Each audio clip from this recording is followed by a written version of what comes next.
Fidelidade a Deus, capítulo 6. Depois das primeiras pregações de Jesus, respeito aos trabalhos ingentes que a edificação do reino de Deus exigia dos seus discípulos, esboçou-se na fraterna comunidade um leve movimento de incompreensão. As rixas que já tinham começado e continuam. Então, nós precisamos compreender isso. Onde tem mais de duas pessoas reunidas com a mesma intenção, sempre vai haver rixas, desentendimentos. E quem já compreende um pouco mais que os outros, precisa aprender a relevar, ter jeito de conduzir, para não perder o rixento, porque é ele que precisa do grupo, para ele melhorar, para eles melhorarem. E somente os que têm um pouco mais de compreensão é que relevam. Relevar não significa aceitar o que faz, mas estar sempre com jeitinho, mostrando a ele o inconveniente do que ele está fazendo e como ele deve proceder para vencer a si mesmo. E continua com o grupo e vai melhorando, a não ser quando é aquela pessoa que estraga a reunião inteira. Porque tem gente que dá uma rixinha e cala. Mas tem irmãos, que continuam batendo na mesma tecla, repetindo a mesma coisa. E lá se foi o tempo, o espaço e a paciência de todo mundo.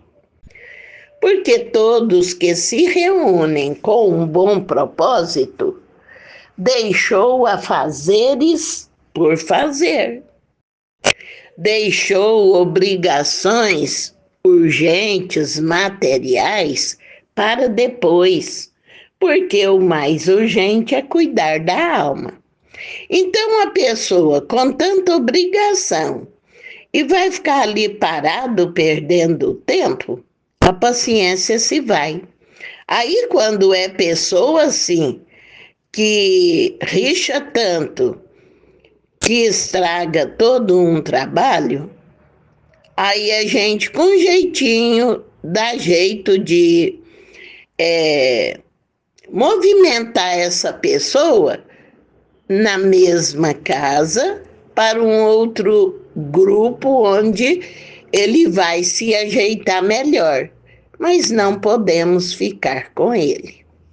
Vamos aprendendo essas coisas. Como Jesus resolve as questões.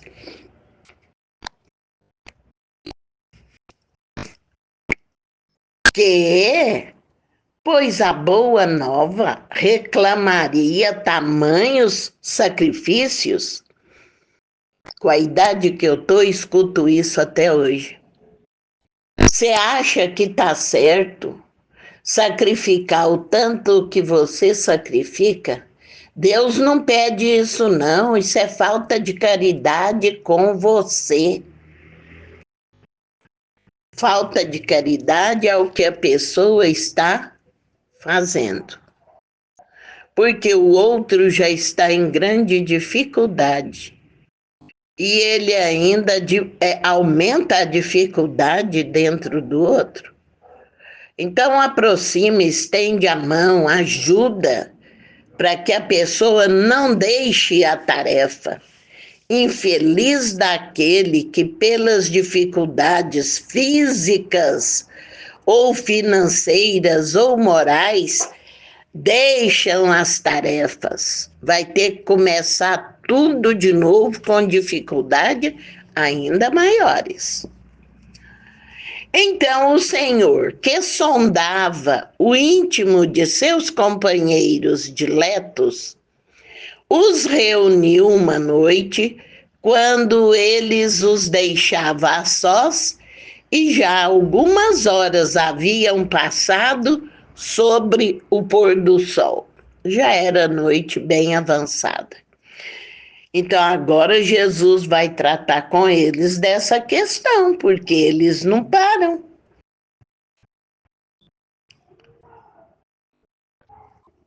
Então vamos ver como é que ele fez. Interrogando-os vivamente, provocou a manifestação dos seus sentimentos e dúvidas mais íntimas. Após escutar-lhes as confidências simples e sinceras, o mestre explicou: a causa de Deus, a fidelidade, deve ser uma das primeiras virtudes. Então, nós estamos ali no templo religioso, seja ele qual for, principalmente na casa espírita, não estamos lá por causa de pessoas. Estamos lá por causa de Deus. A casa é de Deus. Estamos lá em busca de Deus. Então, é o que Jesus está aqui explicando, que a primeira virtude é ser fiel a Deus, procurar saber como é que se deve agir.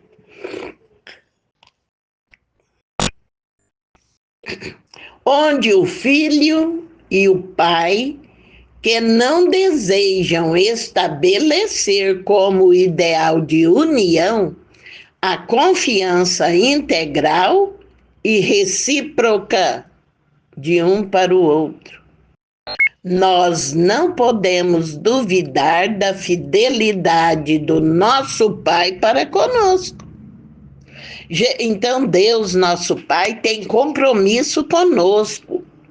E Ele não desvia do que tem que fazer para mim para fazer para o outro. Deus não faz isso. Veja que os evangélicos repetem sempre: Deus é fiel.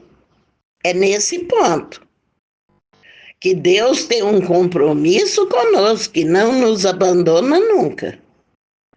Então, quem tem que aprender a ser fiel é nós, que ainda não somos fiéis a Deus.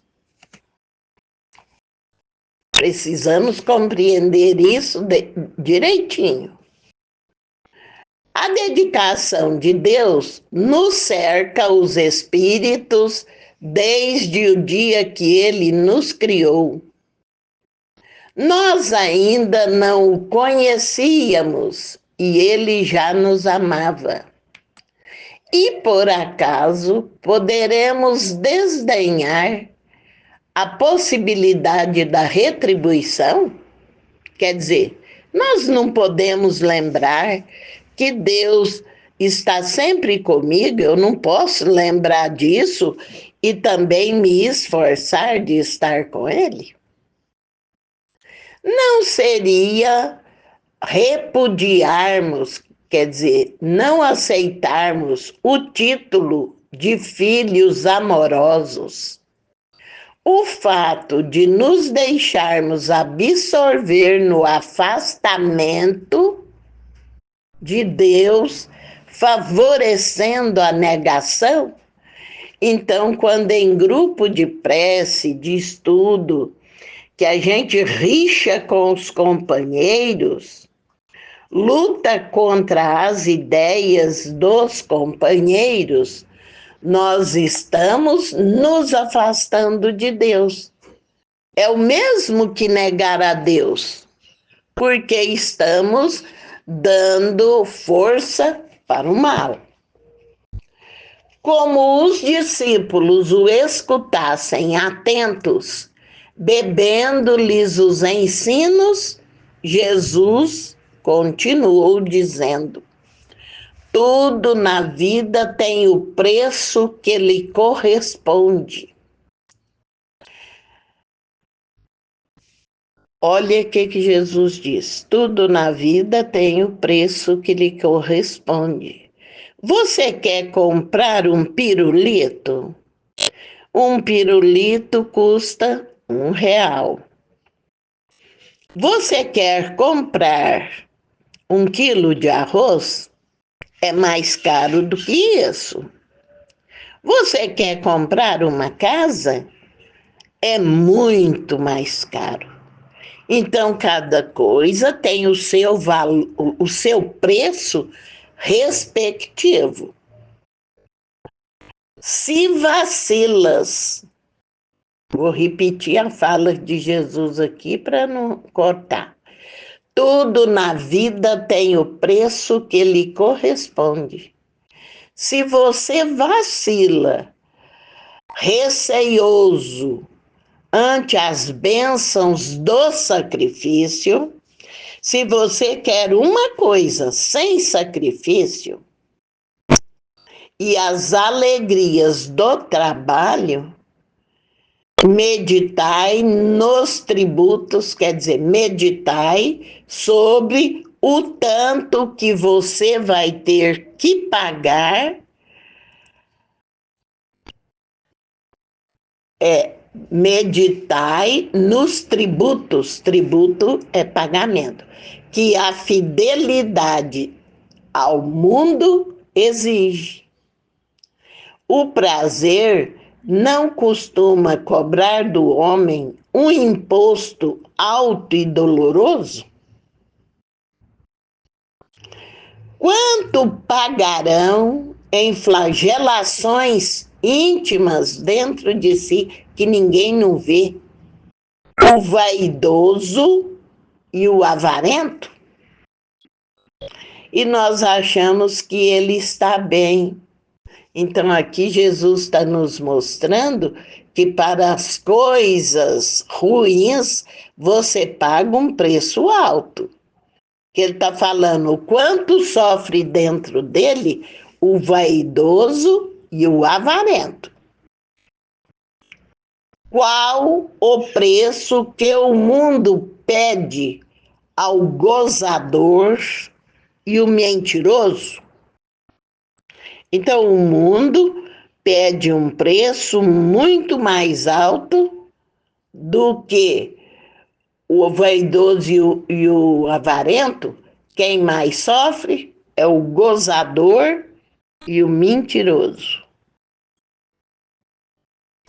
Ele acaba de sorrir e brincar com você e dizer que tem tanto no banco, que tem fazenda, que tem mais não sei o quê. Tudo isso é mentira. Você imagina a hora que ele fecha a boca e afasta dali, o quanto dói dentro dele as mentiras que ele acabou de dizer. Não é verdade. Então ele fecha a boca e vem aquela dor maior que antes, porque ele não tem nada disso. Às vezes está até com fome e não tem o que comer. Então, olha, essas falas de Jesus está primeiro nos ensinando a respeitar e ajudar essas pessoas que sofrem pelos próprios erros, falhas. O clarão alvacento da lua, como pai bondoso rodeado de seus filhos, Jesus reconheceu que os discípulos, diante das suas cariciosas perguntas, porque tudo isso aqui são perguntas que Jesus fez aos discípulos para eles raciocinar no que estavam fazendo. havia transformado a atitude mental de cada um, como que fossem iluminados por súbito clarão. Quer dizer, renovou o entendimento deles. Timidamente, Tiago, filho de Alfeu, contou a história de um amigo que arruinara a saúde por excessos nos prazeres condenáveis.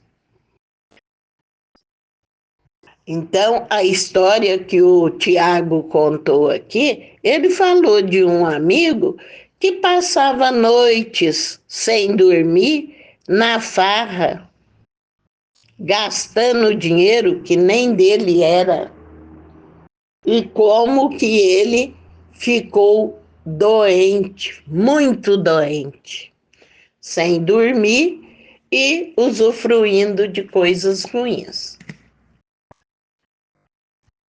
Tadeu falou de um conhecido que, depois de ganhar grande fortuna, se havia tornado avarento e mesquinho. Então, quando não tinha, ele era amigo dos outros e até dividia o pouco que tinha. Mas do momento que ele ganhou uma fortuna, ele modificou para ruim. Ficou avarento, quer dizer, não deu mais nada a ninguém, e ficou mesquinho a ponto de privar-se do necessário. Para não perder o dinheiro, ele nem gastava o dinheiro com a própria necessidade de alimento, de passeio, de visitar o médico. E daí por diante ele ficou avarento. Entendeu que o dinheiro era para ser preservado, guardado. Então, vamos prestando atenção no resultado das coisas.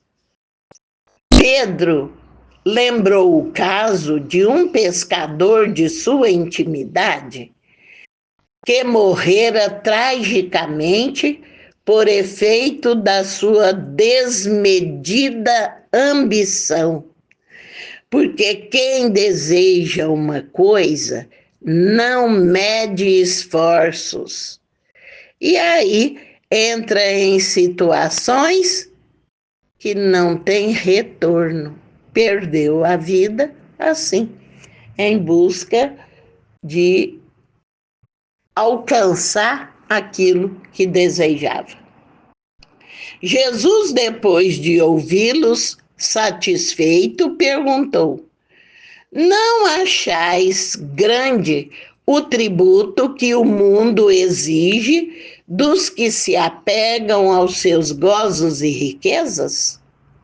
Se o mundo pede desse tanto, por que não poderia Deus pedir-nos lealdade ao coração? Trabalhamos agora pela instituição divina do seu reino na terra. Mas desde quando estará o Pai trabalhando por nós? Olha a pergunta de Jesus. Do momento que Deus criou a cada um de nós, Ele não está zelando de nós, nos ensinando e nos dando tudo o que a gente precisa? Por que que agora, depois de milênios, que a gente encontrou, reconheceu Deus, por que que a gente não pode sacrificar um minutinho do descanso, um minutinho com dor, 2 passos a mais por falta de dinheiro, para levar ao irmão a palavra de Deus, o consolo que Deus nos traz? Por que não podemos isso?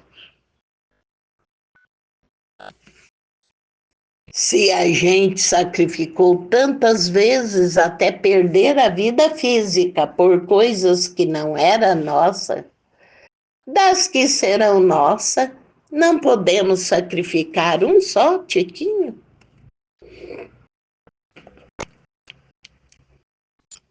As perguntas de Jesus ficaram no espaço, sem resposta dos discípulos, porque, acima de tudo, eles ouviam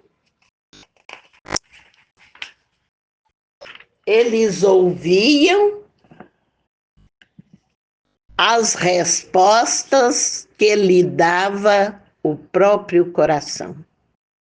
Então, com todas essas perguntas, nenhum deles deu resposta. Por quê? Porque eles estavam ouvindo a própria consciência, lhes mostrando a realidade. Então, nem força para abrir a boca eles tiveram. Então, vamos fazer o mesmo?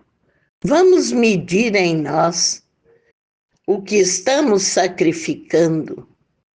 É para a eternidade ou é para um momento apenas? E vamos encontrar em nós a coragem precisa de buscarmos Deus. Do firmamento infinito, os reflexos do luar se projetavam no lençol tranquilo do lago, dando a impressão de encantador caminho para o horizonte, aberto sobre as águas, por entre deslumbramentos de luz. É mesmo. Quantas vezes você já viu o sol nascente ou o luar refletido na água? A água não mostra o foco, que é a lua ou o sol, e não vem até a gente um caminho aberto? Pois é, está pronto o caminho do nosso encontro com Deus. Só falta começar a caminhar. E que caminho é esse? Tantos e tantos livros escritos com sacrifício do encarnado e do desencarnado, tudo pronto, meditado, em detalhes, e nós não temos coragem de ler e refletir. Ou se lemos, já acabou de ler, já esqueceu, porque não fez questão de guardar a lição dentro de si.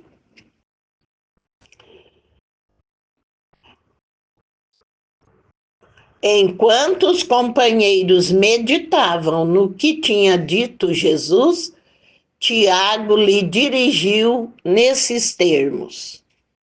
Agora ele vai falar com Jesus a respeito do que Jesus disse. Mestre, tenho um amigo de Corazim que vos ouviu a palavra santificante e deseja te seguir. Porém, asseverou-me que o reino pregado pela vossa bondade está cheio de numerosos obstáculos, acrescentando que Deus deve mostrar-se a nós outros somente na glória e na ventura. No que ele quer, hein?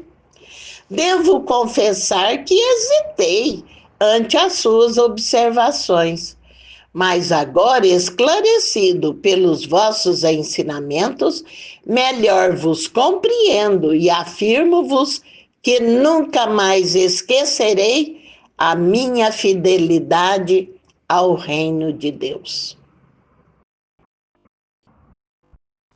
A voz do apóstolo, da sua confissão espontânea, se revelava tocada de entusiasmo doce e amigo. E o Senhor, aproveitando a hora para semeadura divina, ainda disse bondoso: Tiago, nem todas as pessoas podem compreender uma verdade de uma só vez. Devemos considerar que o mundo está cheio de crentes que não entendem a proteção do céu, senão nos dias de tranquilidade e de triunfo. Nós, porém, que conhecemos a vontade suprema, temos que lhe seguir o roteiro. Não devemos pensar no Deus que dá, mas no Pai que educa. Devemos pensar não no Deus que nos recompensa, mas sim no Pai que nos aperfeiçoa. Daí se segue que a nossa batalha pela redenção tem de ser perseverante e sem trégua. Quer dizer, o nosso trabalho de redenção é de todo instante, sem desanimar momento algum.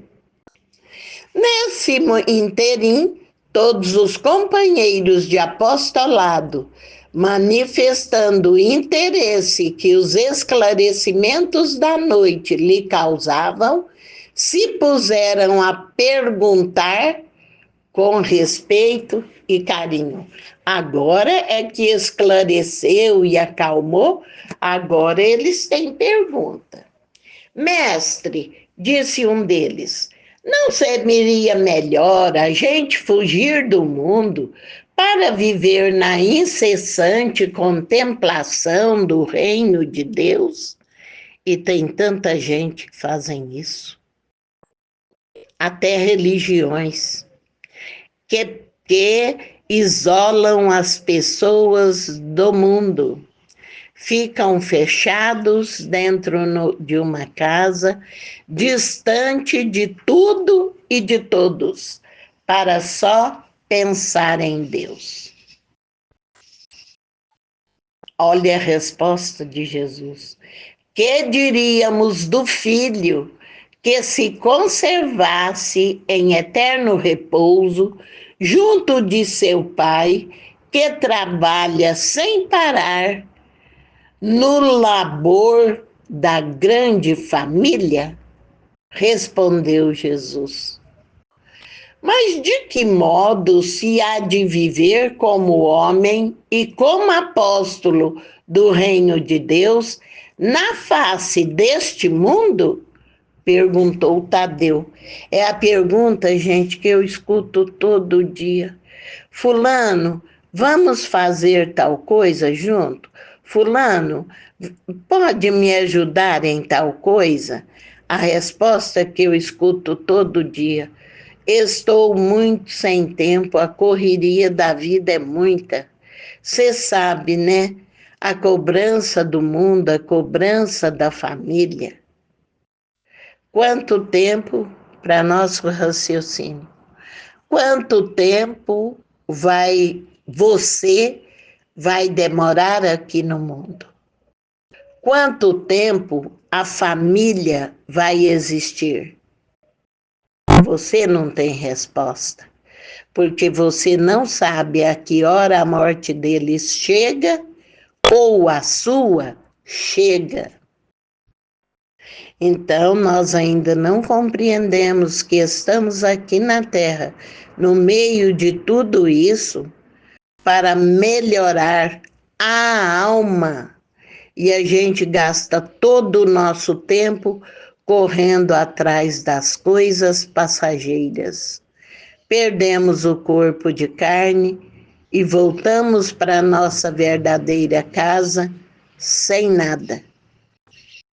Pior do que quando a gente aqui chegou.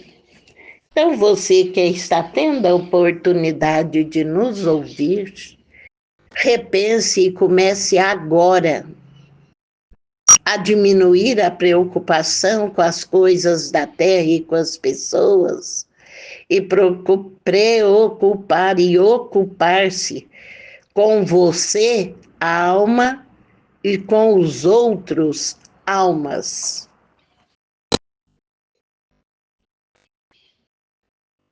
Então, Tadeu fez essa pergunta para Jesus: como que dá para viver com o mundo e ainda fazer o reino de Deus? Jesus respondeu: em verdade, Ninguém pode servir ao mesmo tempo a dois senhores. Fora absurdo viver ao mesmo tempo para os prazeres do mundo, os prazeres condenáveis da terra e para as virtudes sublimes do céu.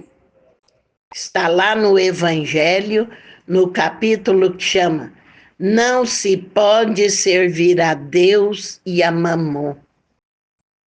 Essa lição. Então não dá para servir a Deus e viver os prazeres do mundo. O discípulo da Boa Nova tem de servir a Deus, servindo a sua obra neste mundo. Então a gente precisa valorizar as coisas da terra, aprender a viver com menos e plantando o reino de Deus na terra.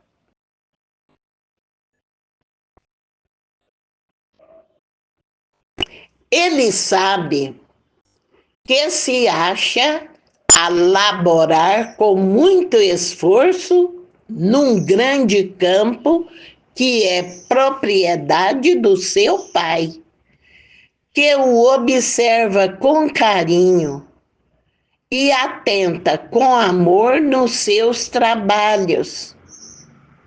Então, Deus sabe o mínimo de renúncia que a gente faz para fazer valer mais o reino de Deus. Deus sabe de tudo isso. Imaginemos que esse campo estivesse cheio de inimigos por toda parte. Vermes asquerosos, víboras peçonhentas, tratos de terra improdutiva. É certo que as forças destruidoras reclamarão a indiferença e a submissão do Filho de Deus.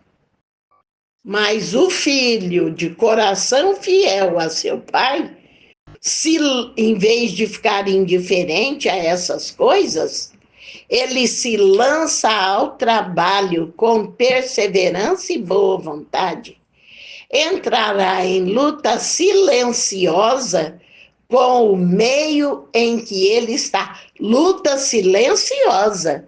Não é discutindo e brigando com os outros, não. É agindo, é trabalhando, é fazendo, é vibrando luz para destruir as trevas.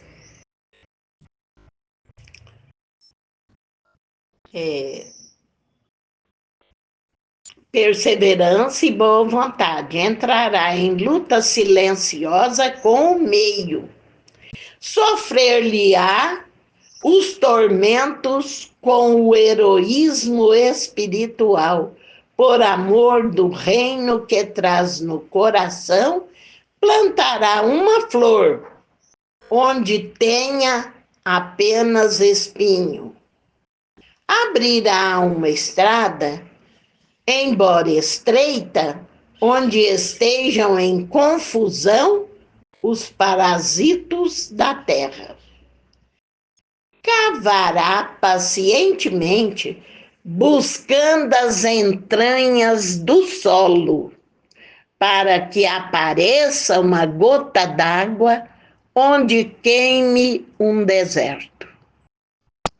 Do íntimo desse trabalhador, de dentro desse lutador, brotará sempre um cântico de alegria, porque Deus o ama e o segue com atenção.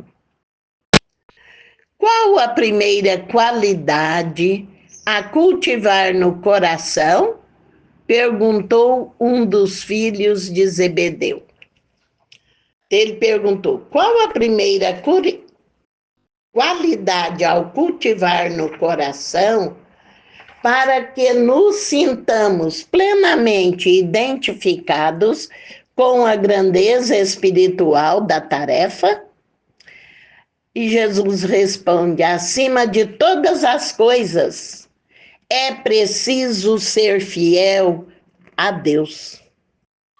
A pequena assembleia parecia altamente enlevada, envolvida e satisfeita, mas André ainda perguntou. A pequena assembleia, mestre, nestes últimos dias tenho me sentido doente e tenho medo de não poder trabalhar como os demais companheiros. Como poderei ser fiel a Deus estando doente?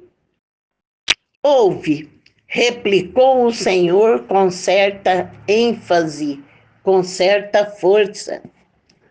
Nos dias de calma, é fácil provar-se fidelidade e confiança.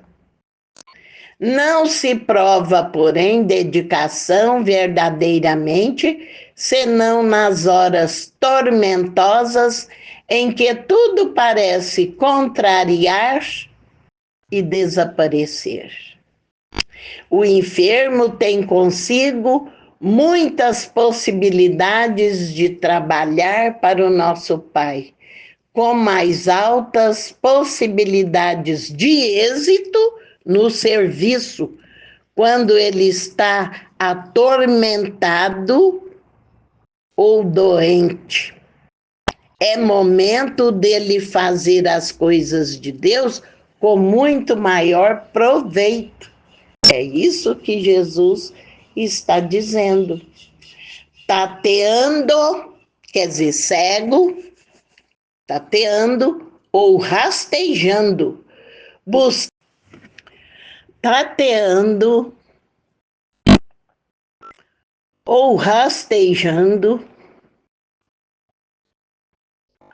busquemos servir ao Pai que está nos céus, porque nas suas mãos divinas vive o universo inteiro.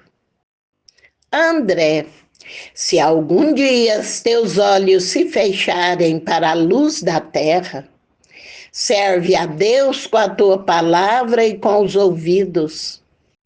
Se ficares mudo, toma a si mesma a charrua, valendo-te das tuas mãos. Ainda que ficasses privado dos olhos e da palavra, das mãos e dos pés, poderias servir a Deus com a paciência e a coragem, porque a virtude é o verbo dessa fidelidade que nos conduzirá ao amor dos amores, que é Deus. O grupo dos apóstolos calara-se impressionado ante aquelas recomendações. O luar esplendia sobre as águas silenciosas. O mais leve ruído não traía o silêncio augusto da hora.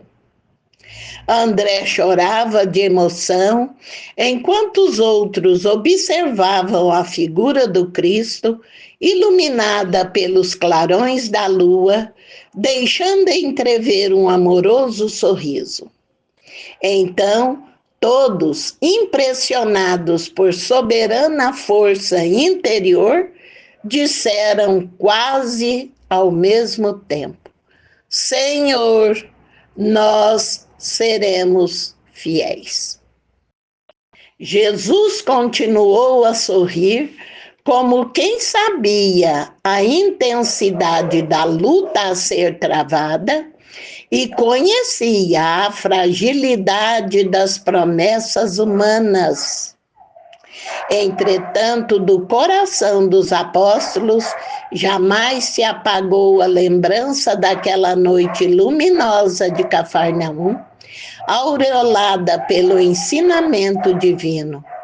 Humilhados e perseguidos, crucificados na dor e esfolados vivos, souberam ser fiéis através de todos os sofrimentos da natureza e transformando suas angústias e seus trabalhos num cântico de glorificação, sob a eterna inspiração do Mestre, renovaram a face do mundo.